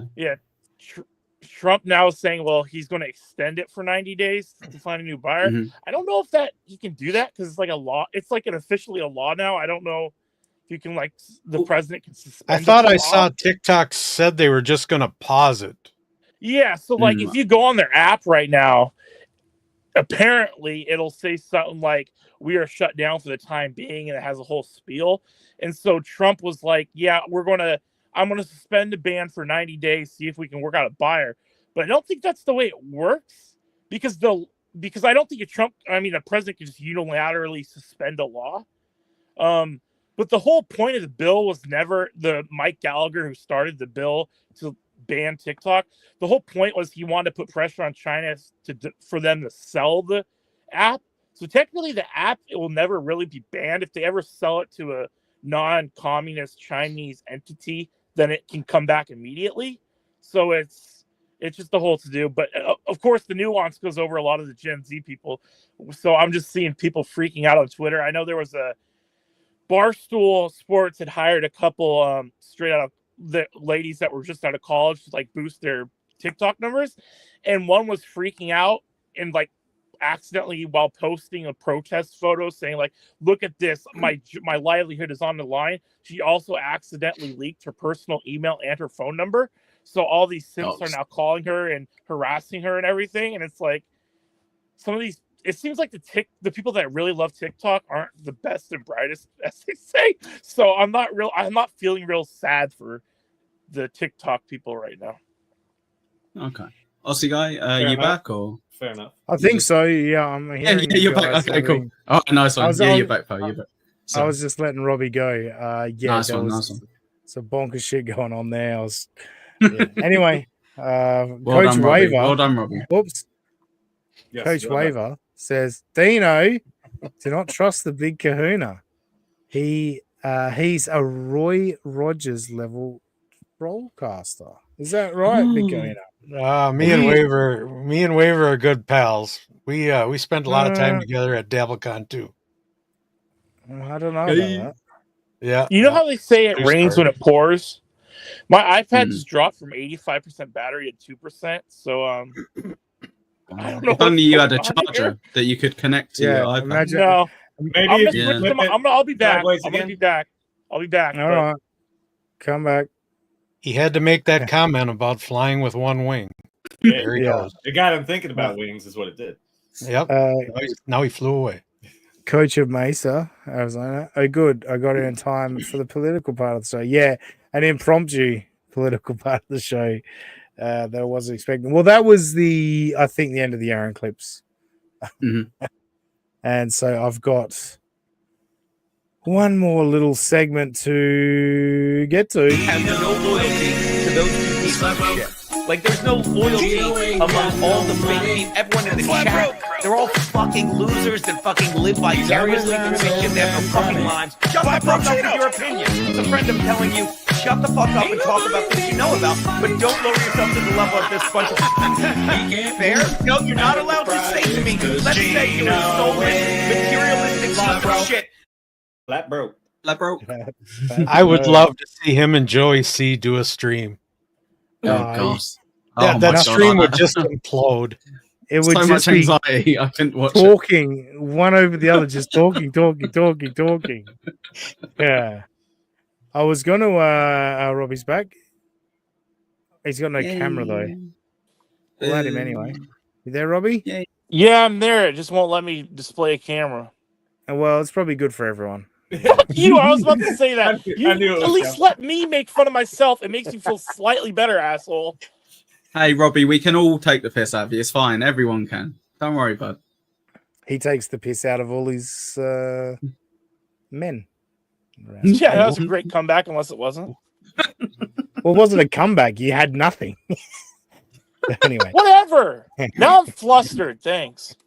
Heavy on the We can cum. see. Yeah. Robbie is heavy on the tell. cum.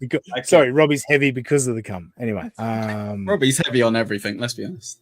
Yeah. He's on the cum, as they say. As we That's fine. regular viewers of this show would understand that what I like to do with Geno's the Geno coverage is I like to just kick it off from the start of the show, and I just pick a random show, and I think this one, I think it was Wednesday, maybe Tuesday, I don't know, but yeah, I skip past his silent intro that just flashes images on the screen. I skip past that, and in this instance, it was like 5 minutes into the show, his silent intro that just flashes 4 images over and over and over again. So we pick up about 5 minutes in. So this is what I'm talking about. Delaney says to turn your cell phone on. I did. On? Yep. Turned it off because I didn't want it. She's stuck somewhere. She wants to get a hold of you.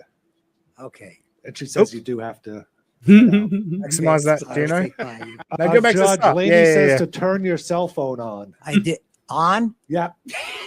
Turned it off because I didn't want it. She's stuck somewhere. She wants to get a hold of you. Okay. And she says you do have to head out. Okay. I'll take fine. Judge So Lady says confused. to turn your cell phone on. I did. On? Yep. Turned it off because I didn't want it. She's stuck somewhere. She wants to get a hold of you. Okay. And she says you do have to head out. Okay. I'll take fine. He just pushes it against. You were almost correct. He played one final season with the Dolphins. No, I was guessing, but I know he was the guy. No, Limb 6 not out. That's the audio of the previous clip. Gino has no audio right now. Now, let's play the game. We're going to play the game. How long before Gino gets his audio working? Let's start with you, Josh. I'm going to say at least 25 seconds. 25 seconds. You go on 25, and we do Price is Right rules closest without going over. Echo. I'm going to go solid at a minute. Solid at a minute. Interesting. Yeah. I don't have a countdown clock, by the way. I just know the answer. Yeah. We'll just go with it. Robbie. Let Josh go next. 25. Josh 25 Josh seconds. went You already first. dummy. answered. Pay attention. Oh. Well, I'm trying to fix stuff. Big Kahuna, go next. I don't know a lot about Gino, but does he often have audio problems like Joey C? This is the second time we've played this game. And I'll see, guy. Yeah. So I'm going to go 30 seconds, but I don't know a lot about what's All going right. on other than little clips I see here and there. I know he's married to Geno, right? That's true. Yeah. Yeah. That's Yeah. really about all I know. It doesn't about. factor into this part of the game, though. And I do know that he talks a lot. That's all I know. Yeah. All right, Robbie. So we got 25 from Robbie, Josh, 30 from Kahuna, a clean minute from Echo. What are you going, Robbie? Closest without going over. $1. You're a fuckhead. So we're all over. 1 second. It's Price is Right rules. Oh, You can look that up. He was Honestly, Aussie guy, just whilst there's a bit of silence, I was so confused at the beginning. I was like, oh, is Aussie guy kind of like loading this from his ex?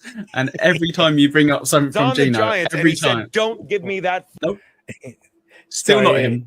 Nope. Still not Every him. time you bring... No, yeah. Fucking bizarre. Every time you bring it up, it just blows my mind how bad Gino is with stuff. So yeah, he's still silent. He's playing a clip again. Fucking football. Read his lips after this though. This is great. Is that what he said? Let's go back to Herb, who's trying to turn his phone on. You didn't have any of the cannabis. Number 3 worst play of all time. The Meadowlands is considered one of the greatest plays in NFL. Am I in this clip? Am my fat face? One of the worst? Oh, absolutely. Absolutely. Effin'? No, yeah, close. He's saying that's so fucking funny. That clip that he started his show with played 3 times from the start and then finally carried on with no setup because he's in silence.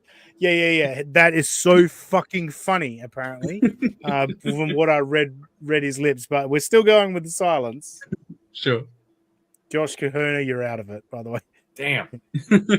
I think I'm out of it already. I'm overestimating Gino's ability to realize what's going on. Actually, I gave him way too much credit. Yeah. What's the call-in number, please? Doing the goddamn Lords. All right, there it is. Unbelievable. There it is. Echo wins. It was 1 minute and 7 seconds. I really thought I was going to win this time. Oof. Good job, Pineapple. Yeah. Now, look, I get it. I do understand it, right? When you're solo, solo and you go live, you don't know, all right, if necessarily your audio is going out. And yeah, I bumped something before and things went haywire and like shit does go wrong. But not the first time this has happened with Gino, but it's interesting what he just did there. And we're just going to see something here. Every fucking time I check the fucking sound. Every fucking time I check the fucking sound. Every fucking time. Every fucking time. Every goddamn time I check the fucking sound. I believe him. You can now, though, right, EK? EK, where you been? Echo. Where you been? Without the U. Echo legend. Audio. No, it's on this. So he's gone settings. He's gone settings. Audio. No, this is the right fucking mic. Now, what Gino did to start things is effectively this. Hang on, let me find that. Oh, fuck. Where's the button? Is this your Gino moment? I'm talking.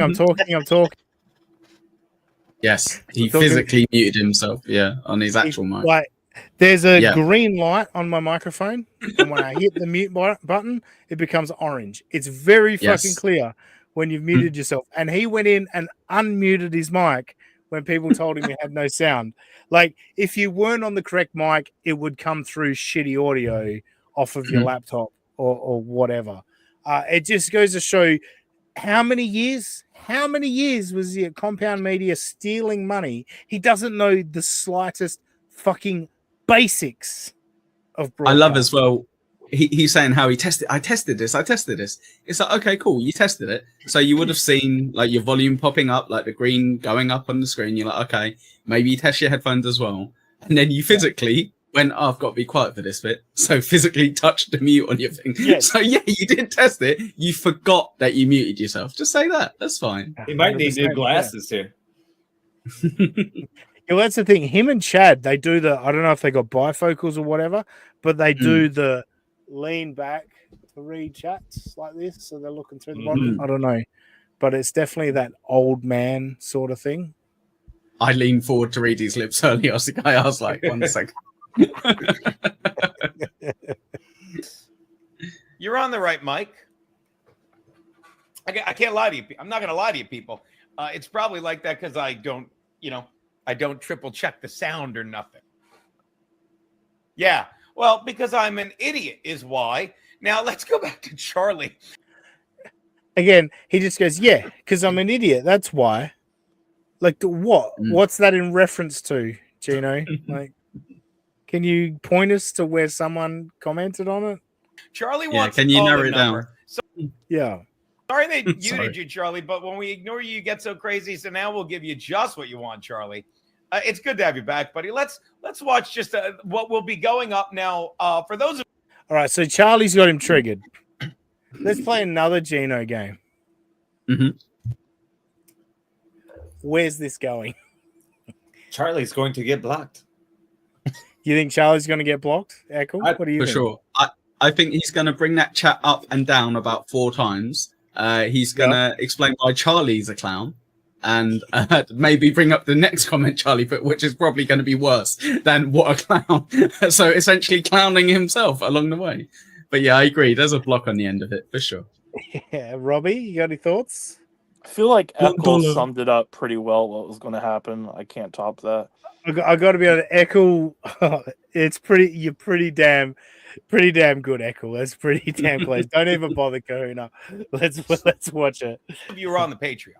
And I cannot thank you enough for being on the Patreon. As you know, the Patreon, what did we do this week? We uploaded, look at me, I'm going to be like a goddamn professional. Here we go. This week on the Patreon, for the $10 tiers only, what did we put up? Where is it? Professional, ready to go. $10 bonus. Crazy Charlie's constructive criticism. Now, here's the beauty of it. By the way, even when they can't hear me, I'm here. When they can't hear you, you're not there, Charlie. Now, trust me, what a fun fucking week we've had. And I can't. So you're well on your way, Echo. He's Halfway, brought up yeah, Charlie's chat a couple of times.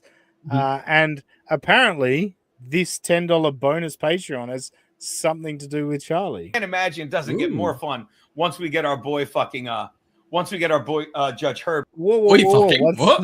Boy fucking? Boy fucking, Gino. What's going on? If he's more famous, we'd cancel him. Jesus. Yeah. In here. And we start asking who we can sue. Like, let's see. I've had it. I mean, I know Garrett one time said, Gino, you don't sue people, but let's do that. Let's see if Judge Herb can find somebody I can fucking sue. I sue everybody. You should have sued Compound Media when Patrick punched you. You're You such a idiot. good point. Such a good point. Massive payday and you missed it. Maybe I can sue Charlie for stalking. Oh no, he's not. He's a bitch. He doesn't leave his home. But so if you're on the Patreon, I cannot thank you enough. Patreon, really pleased with it. Now, before we get there, Echo, you pointed out you weren't far off again. You were pretty close, but you pointed out he'll bring the same chat up over and over again, and it'll end up on an own on himself. Kind of stalled at about, where are we? We're at 15 hundo and 206 subs, 117 paid. How does that work? Is it 1,500, 217 subs, 100 and something paid? What's the 1,500? If only Is that his 100 income? Oh, $1,500. Yeah, Maybe. Yeah. Sorry. Maybe. That's what he's on. No, that's fair. That's fair. Yeah. I was confused by that. I was like, 1,500. Yeah, that's fair. It wasn't overly clear. Yeah. Yeah. I don't understand why everybody's. I don't understand why everybody's always giving out their numbers in terms of income. Yeah, that's showing off. That bugs me. I don't know. Yeah, it's nobody's business. No. Want to share it? I'll see, guys. Share your. Do a little flex on us. What are you talking about tonight? So we've got 10, you've done good today. 15, 17, 20, 25, 50, 55, Nice. 60, around $60. Nice. There you go. You almost got enough for a Twister game. Yeah, that's right. Yeah. Nearly there. Good. We got to do it. We got to do it. Yeah. Back. Let's see some of the comments on Crazy Charlie. Well, what are some of the comments on Crazy Charlie? As I wrote, nothing like turning bananas into cheddar.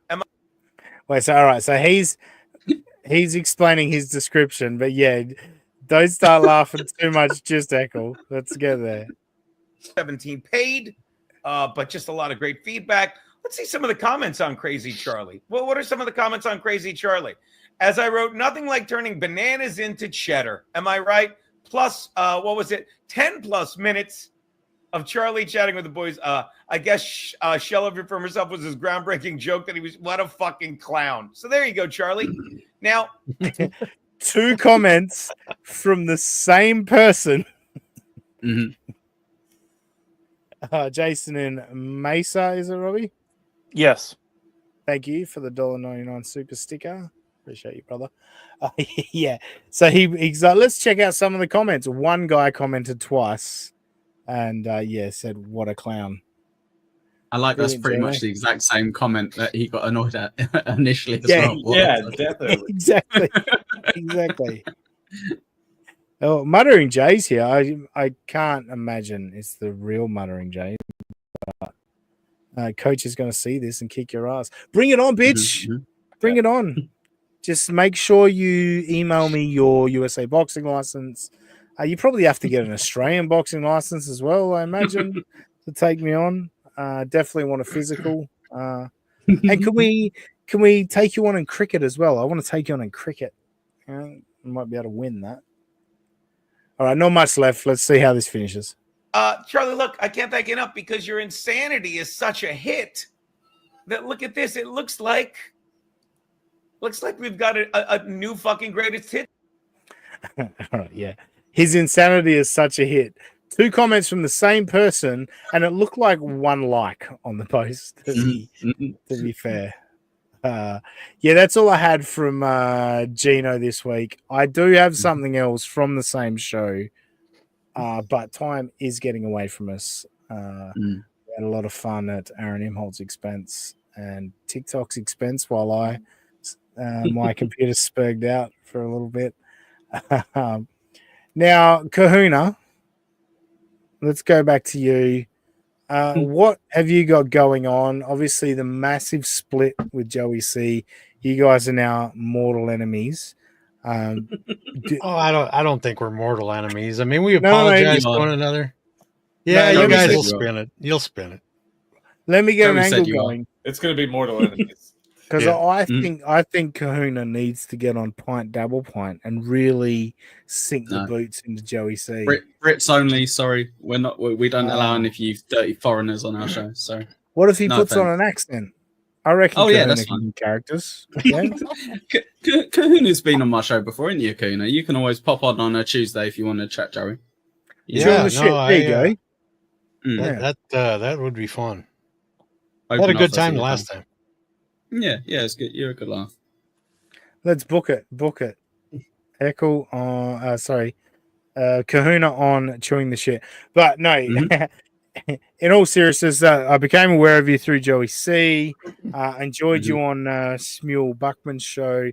Thank you for joining us today. Thanks for having me. This was awesome. Appreciate it. Let us know, what do you have a solo channel going on? Do you have some other stuff going on? I do have a YouTube channel, but there's not a lot on there. I don't even have enough subscribers yet to go live. So if you guys want to help me out, my Twitter handle is right here at KahunaNui952, and that is also the same as my YouTube channel at KahunaNui952. What's the Nui? How do you spell the Nui part? Nui is N-U-I in Hawaiian. That means much, more, bigger, big, many. So right, that's where the Big Kahuna comes in. Kahuna, are you a sports guy? Do you follow the NFL at all? You know, I used to be huge in football, but I've just been so busy this last year that football kind of got away on me a little bit. I caught about maybe 4 or 5 Vikings games, and that was about it. I try to get into the Vikings. Every year they let us down in the playoffs, and this year was no different. No, they have never. They're one of the few NFL teams that have never won a Super Bowl. Been there 4 times, but never won. But we all are happy about that because Aaron Imholt supports them. So, you can't hold that against the Vikings, though. That wasn't the Vikings. We can. I've done that in the past where if I have no feelings towards a team, but then I find a guy that's a douchebag that supports them, I go, all right, no, I can cheer against them now. That's why I root against everything Houston. In other words, Oh, Chris in Houston? Yeah, Robbie's really racist. So that's What? What? Okay. Maybe I do like Robbie then. No mind. Wait, what? I can just see his camera flipping down right now. It's actually sideways, probably. I wish he was took on the camera for that. He took the camera worst off because he's doing Nazi salutes right now. So. Nah, honestly, yeah, I wish he was on camera when I said that to him. But anyway, thanks for joining us, Kahuna. Anytime. We might stick around for a few minutes with Josh and Robbie to talk a little bit NFL playoffs. So you're welcome to stick around. Eckle, you're not though, because you're a Brit and you know nothing about. I know I'm Australian, but I know a little bit about it. You do. Yeah. But no, Eckle, thank you as always for joining us. Hit everyone with the plugs and fuck off. Yeah, no problem. No real plugs apart from 2:00 Eastern. Come see me and Rochi, pint double pint, talking shit about Joey C. Apart from that, you can catch me every Sunday with Aussie Guy, right? Doing What's Your Handle just before this show. So give us a look. It's nice fun. Right, see you later, everyone. Good to see you. Have a great weekend, Echo. Nice to see you, Josh. See you later. Go fuck yourself, Rob. Bye. Thanks. I can Eckle. hang around. What did you guys say you were going to talk about? We're just going to just address the NFL playoffs for a few minutes. I'll hang out if that's okay. Yeah, that's fine. We used to be a sports show and then started goofing on Aaron Imholt and stuff. And but we still like to talk sports every now and then. And we do a post Super Bowl show every year. Robbie? So yeah, I know. I was just making a joke. Jesus Christ. You weren't making a joke. You forgot. You don't have No, I was making a joke. You don't All right. think I remember? Because remember last year I had COVID after the Chiefs game, and we were the Super Bowl, and I showed up. I always do that. Right, that's fine. Don't get all grumpy. It's fine. I will get grumpy. So today it all went as thanks everyone for joining us, by the way, for all the rest of the show. If you don't give a fuck about football, then I guess you're gonna leave. But yeah, obviously the first game kind of went to plan, and by went to plan, I mean the Chiefs got some calls so everyone could cry about the refs favoring the Chiefs. They win the game. Andy Reid takes a safety late to not cover.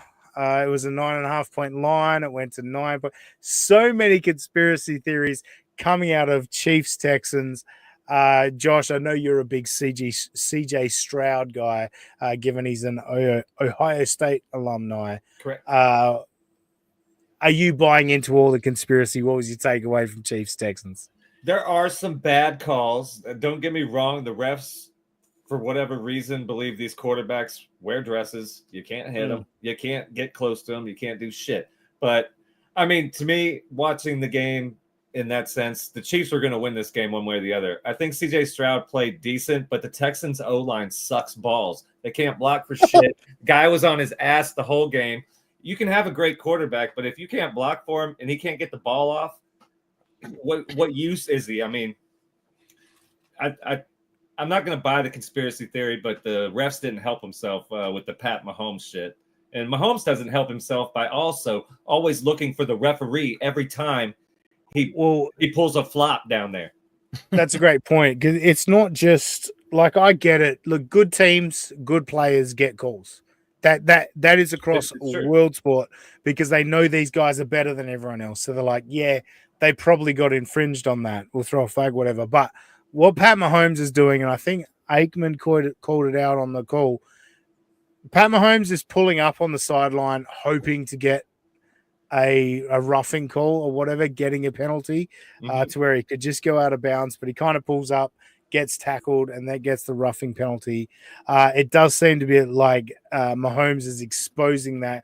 Kahuna, would you call the Chiefs cheats? I don't know. There does seem to be a lot of truth to them getting favorable ref calls. I got to admit to that. I want to go back to one thing that Josh said about good quarterbacks. I believe what makes a good quarterback is a good line and good receivers. Look at Darnold that we had for quarterback this year for the Vikings. He was a mediocre quarterback, and he comes in with a better than average O-line and amazing receivers, and now he looks like a superstar, except for his last 2 games. He couldn't get a pass accurate to save his ass. Well, he couldn't perform when the time mattered, but like you're saying, the O-line protected him well enough through the regular season, made him look good. He had a lot of time on a lot of plays. I mean, more time than he should have. And then I remember going back to the Cowboys 2014 season with the Des Bryant catch, no catch.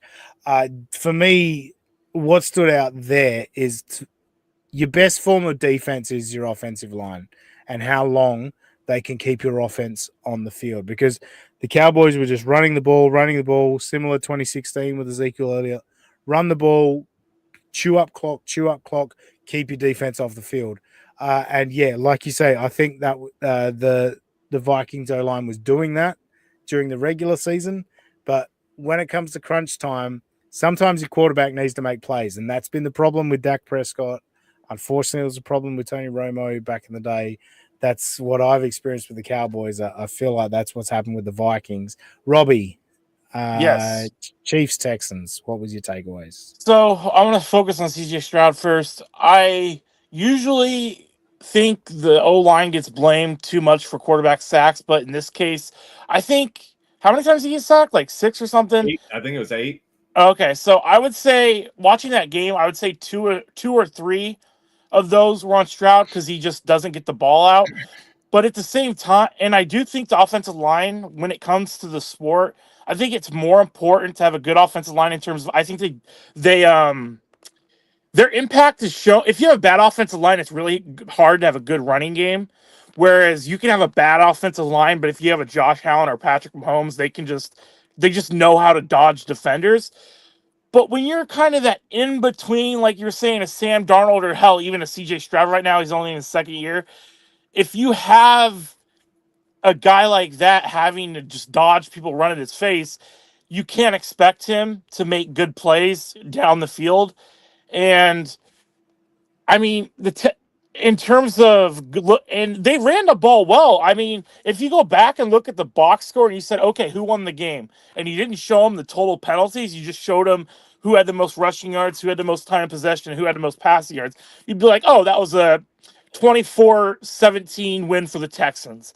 Instead, it wasn't, because, I mean, it's not like it's a blowout in terms of how bad the penalties are, but man, all year and all last year, the timing of when the Chiefs get bailed out is just so maddening. Maybe it's just like, those confirmation bias, but it always seems like it's when it's third down, the defense makes a big play to get out of it, and then all of a sudden, when everyone's celebrating and the announcers are like, oh, what a great play by the Texans, oh wait, there's a flag on the field, and then they'll huddle. You can tell one guy's like, no, we should pick up the flag. And then the ref's always like, no, that was definitely a penalty. We got to call it. Yeah. And then the Chiefs will get a first down. Next thing you know, they score.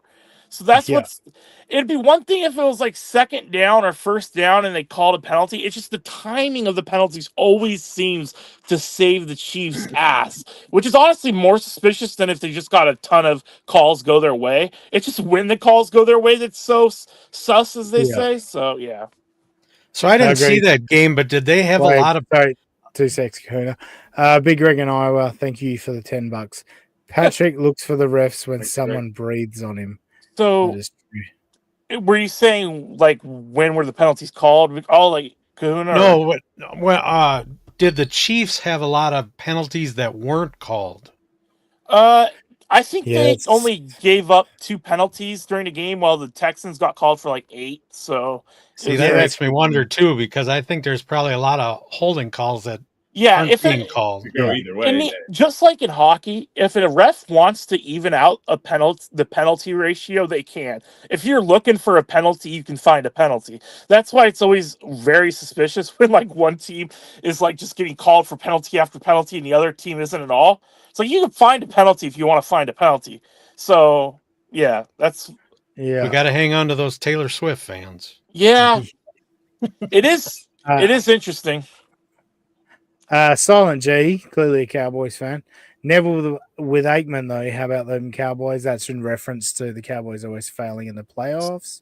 Right. That was the beginning of my Cowboys fandom, and yeah, I miss 8, 88, 22. I agree, but my 88 is Des Bryant. I actually fucking love Des Bryant. I think he was an absolute fucking gun. One last thing on the Chiefs game, though, is that I was watching a lot of the game on mute because I can't stand like most announcers anymore. But I was going through X while I was watching the game, and apparently Aikman was getting so upset. One guy was like, one more favorable call from Mahomes, and Aikman's going to slip out a slur. Yeah, Like he was getting so upset that the joke was like he's about to like channel his inner slave master from the 1700s or something. Well, that's because Aikman played at a time. None of those calls. Oh yeah, Aikman played where you could just pick up a quarterback and like drop him straight through the ground, rape all him your in body front of weight the and ref. everything. Yeah. You know, being that you guys are talking about announcers, what are your thoughts on Brady? Sucks a fucking fat bag of dicks. He was the worst. I don't think he's that bad. Robbie. No, Robbie. No. And you did this to me on the Malatown reunion where you went a non sequitur and you went, oh, Romo sucks. Yeah, because you didn't want to upset Roxanne. You know Brady sucks. Brady's the fucking worst. I think he's gotten a lot better as the season goes on. I believe that to be true, but is he good? Define good, because I think 95% announcers are bad. I saw a Patriots. There are some good today. ones. Actually, it might have been Blind Mike, a Patriots fan today, tweeted out, I never thought the fourth quarter of a playoff game would be ruined by Tom Brady. No, do I think he's good in terms of what I consider good? No. Do I think Greg Olson, the guy that was in the lead analyst role before that's Brady? not what we're asking. No. No, Again, listen. Just let me finish. Let me finish. Greg Olson was really good, and he got a terrible raw deal that Brady took over for him. So I don't think Brady is horrible, but I don't think he's good either. And I think it sucks that he just got to go straight to the number one chair while there was people much better than him that got demoted because of it. You can I blame think he's Jason done Witten. though. What?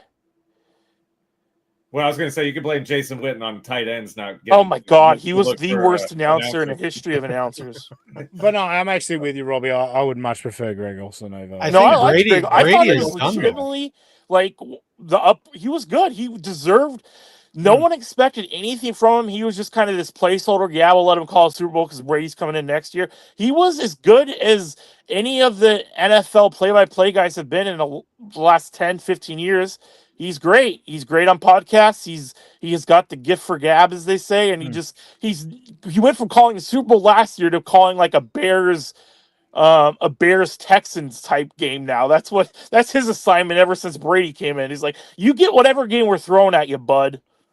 I want to see like a great linebacker, like a guy like Luke Kuechly or someone like that could always read an offense and know the right defense. Yeah, it's always you're right. It's always offensive guys. Yeah, we don't get defensive guys. The analyst role. Yeah. I've never even thought of that. Just go down the line of guys that have gotten straight to the TV lately. It's always wide receivers, quarterbacks, or even tight ends. You don't see a middle linebacker getting a TV role. Most defensive guys can't speak in complete sentences. That's true. That is true. We were headed that way. I knew we would. Yeah, it's probably it is much easier to memorize defensive plays on a play sheet than it is offense. Usually a defensive play is like, okay, we're going 4-3 over. Well, then when you hear an offensive play call, it's like we're going 2-2-1-3, Y spider banana on 3, go. And it's like, what did he just say? No, I get that, but there's certain defensive players, middle linebackers and all that can read what the offense is going to do. That's and true. Those guys could contribute just as much. All right, fuck, we spent way more time on that game than I wanted to. Commanders and Lions, that fucking blew me away. Last week I said the Buccaneers and the Commanders were playing for the Make-A-Wish into the divisional round. Fuck how wrong I was, but I do love me some Jaden Daniels. That dude is kicking ass, and we know Detroit's had some fucking horrible injuries on defense. We get that. And it was always going to be a shootout, and Detroit's offense did not work today, but Yeah, I am fucking stunned. The Commanders did that so easily. Kahuna, what did you see from it, or did you? I didn't watch the game, to be honest, but I was just blown away that Detroit lost that game at home. Yeah. I almost wonder if it was one of Barry those. Sanders, no less. Yeah, I almost wonder if it was one of those situations where home field advantage, in a weird way, hurt the Lions, where they put too much pressure on themselves. It's kind of like when I feel like at least half the time an MMA fighter gets a main event in his hometown, they always lose because they get way too hyped up for it, and then they put way too much pressure on themselves and don't approach it like it's just another game, and then they just gas out and get knocked out, and everyone's like, "How could you lose at home?" And plus, I mean, it's Jared Goff. Maybe it's a neurosis I have. He could go on to have a Hall of Fame career. In the back of my mind, in every big game, like, but it's Jared Goff. I can't bet on a team because it's Jared Goff. Like, it's just, I can't get that first 2 years of his career out of my head, no matter how good he plays the rest of his career. I mean, he had one of the worst rookie years in history. Robbie, I learned last week I have to do this. Sam Bibley is here. Uh-oh. Good morning. I see, Sam. Nice to see you here. Kahuna and everyone else too. Good morning, Sam. Oh, another one I want to say hi to is Ross Dogs. I haven't seen that dude in I don't know how long. I love really good to see you, Ross. I noticed Ross Dogs, and Ross Dogs an OG of this stream, but I stopped letting Ross Dogs trying to control our show a long time ago. Yeah, he brings up a lot of stuff that's off topic. I love it because it's always 90s Mariners random stuff, and it makes me laugh. Well, today it wasn't. Like, he was bringing up Ivan Milat, known Australian serial killer. Oh, well, that's interesting. Thanks for stopping by, Sam. Yeah. Thank you, fellas. I will come back after the sports talk. See you next week, then. Yeah, the show will be over by then, but go watch the replay. Definitely go watch the replay. Leave a comment too. Hit like, hit subscribe, leave a comment. That's all appreciated. For me, it's funny. We'll go into predictions of the games right now, but Robbie, you're a Bills fan, and a lot of us are hoping, obviously, the Bills beat the Ravens and then beat the Chiefs, but it's looking now, the Bills' worst nightmare. The NFC East is coming for them again. Yeah. It's weird. I don't actually, unless Derrick Henry goes absolutely ham, I don't think the Bills are going to lose. I don't know why. I just feel very confident that the Bills are going to win this game. What I worry about is they're going to win this game, be all high on that we just won the Super Bowl, and forget they still have to play the Chiefs the next week. You know, it's kind of like how the Oregon State Beavers, for years, they've sucked. They beat Gonzaga. The entire town's partying. We act like we just got to the Final Four, and then we lose the University of San Francisco yesterday, the next game. It's like, it's one of those situations where we're just going to completely forget that we have 2 games left if we beat the Ravens. And hell, the Ravens could still easily win. I do find it interesting that the Bills opened as like a 2-point favorite, and now they're a 1.5 point underdog, so I definitely jumped on that line. But it's until Lamar doesn't choke in a playoff game, I'm not going to believe that he'll actually play well. The problem is now they have Derrick Henry. So, agreed. I just got to bring this up. Goat Man, Ozzy is a good host. He shows respect to the chat. That's important. Cash 90s is the last time the Mariners were good. That's accurate. Yeah. Goat Man. Fuck off. Faggot. You think it's bad having him in the chat? You text my personal phone number. I don't feel sorry for any of you people with him in the chat. This man, aka Goat Man, this man here, he sent Robbie mail and put Nambla all over it, and it got. Yeah, he said Nambla fan club randomly. You know what? And it got intercepted, right? It never came. Yes, it got intercepted by the U.S. Postal Mail General. It didn't show up for 2 weeks later. The box had clearly been opened and rifled through. And I'm probably on 1,000 U.S. lists now for no fucking reason. He even wrote Nambla. Each letter was a different crayon. So it was like the The N was R, the A was green. It was one of those situations. That's actually. And I had no idea what it was until I asked my dad, which was also awkward. Oh, you didn't even know what it You was. could have gone to a South No, I Park had no episode idea if what you had that to. stood for, and my dad's looking at me like, "What is going on?" I got to be honest, go man. That is actually pretty funny. I didn't No, know he it's did not. it in crayon. It's not No, funny I didn't at know. all. I didn't know he did it in crayon. That's an extra touch. That's very, very funny. It's an important detail here in the story. Back when All we were right, in high school, we'd always sign people up for the military. I don't know I what's mean, worse there. that seems way more excessive, but yeah. I'm going with exactly what you said, Robbie. I'm going with the Bills. I picked the Bills at the start of the season, and I believe it's Josh Allen's year. But more importantly, yeah, I don't buy a Lamar Jackson coming through in the clutch. It's in Buffalo. Josh Allen will get it done. Josh, speaking of Joshes, who you got? I think I'm with everybody else here in the same sense. I'm rolling with Josh Allen and the Bills here at home. I don't think the snow will play a factor in it. I think the Bills, it's like you said, it's their year. If they're going to dethrone Kansas City here, it's time to be real. But I don't put nothing with the Ravens on this game too much. Silent G, the Aussie live show. Keem supported, and this guy is defending a host that was pulling out knives, but I digress off topic. Give us more context, Silent G. I'm slightly confused about that, but I'd love to discuss it. Kahuna, who you got? I think it's going to be Kansas City and the Bills. The Bills being the Ravens? Mm-hmm.